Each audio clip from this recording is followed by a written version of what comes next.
Welcome back to Misleading Evidence. All right, this is where things get uncomfortable because we all want to believe investigations are tight, clean, professional. That every piece of evidence is handled like it's the difference between justice and disaster, because sometimes it's not. And when investigators mess things up badly enough, a case doesn't just get harder, it can become impossible to truly solve. Let's start with the question nobody likes to ask out loud. When an investigation falls apart, is it on purpose or is it just incompetence? Because those are two very different problems. On one side, you've got the idea of a cover-up, evidence ignored, timelines bent, certain people never looked at too closely. That's the version that makes people think, who are they protecting?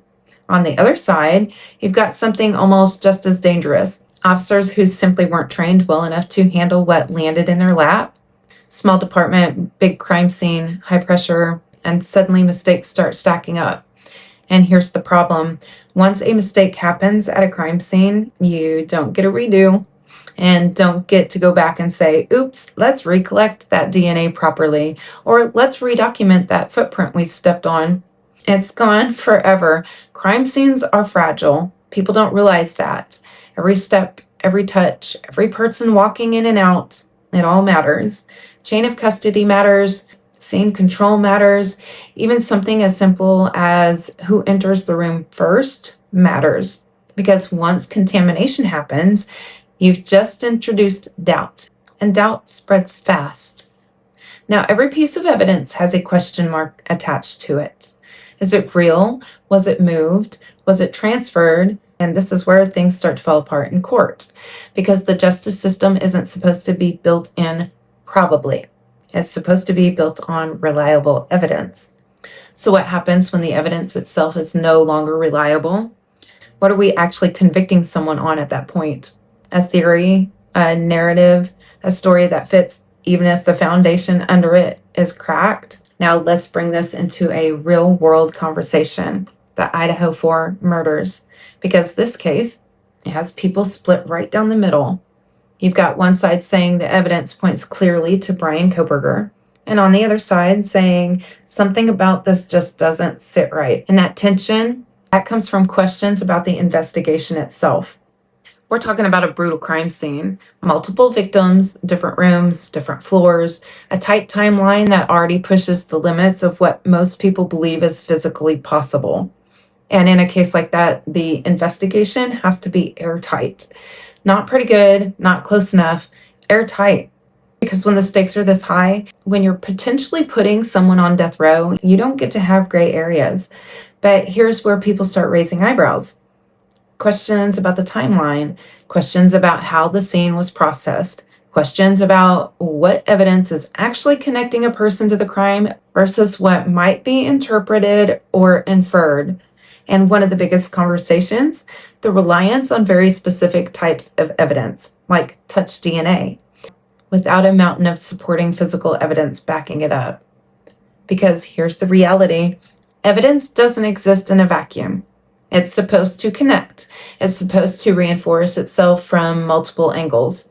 So when people feel like pieces aren't lining up clearly, they start asking, is it solid, or are we being asked to trust that it is? And this is where accountability comes in, because if an investigation is mishandled, whether it's sloppy work, lack of training, or just being overwhelmed, there has to be consequences, not just for the sake of punishment, but for the integrity of the system itself.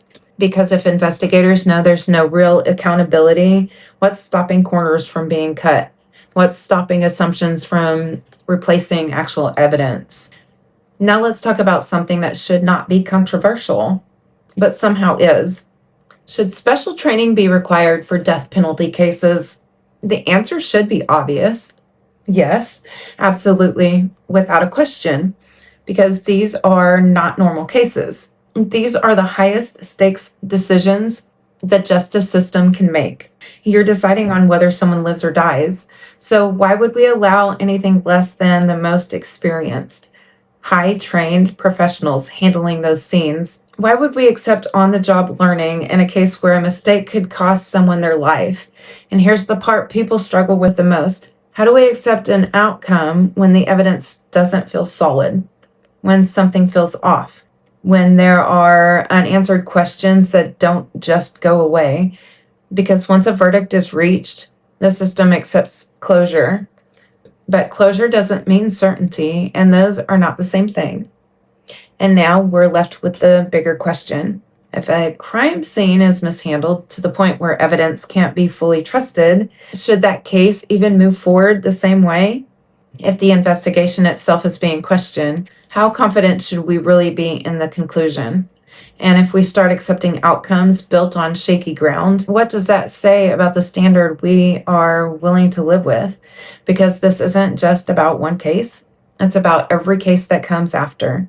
It's about whether good enough becomes the new standard, and that's a dangerous place to be. So here's what I want you to think about.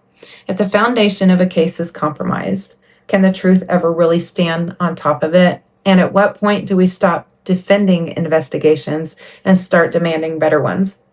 If the people responsible for finding the truth are the same ones who mishandled it, what exactly are we trusting in the end? At what point do we stop saying that's just how investigations go and start asking why mistakes are even acceptable when someone's life is on the line? And if a case is built on evidence that raises more questions than answers, are we witnessing justice or just a version of events that was easier to prove? Because if the foundation is flawed, the outcome isn't closure, it's uncertainty with a verdict attached to it. And probably should not be enough when the stakes are so high. So you tell me, are we holding the system accountable, or are we just hoping it got it right? Leave me a comment and make sure you come back, because we are looking at all the misleading evidence in the Idaho 4 case. See ya!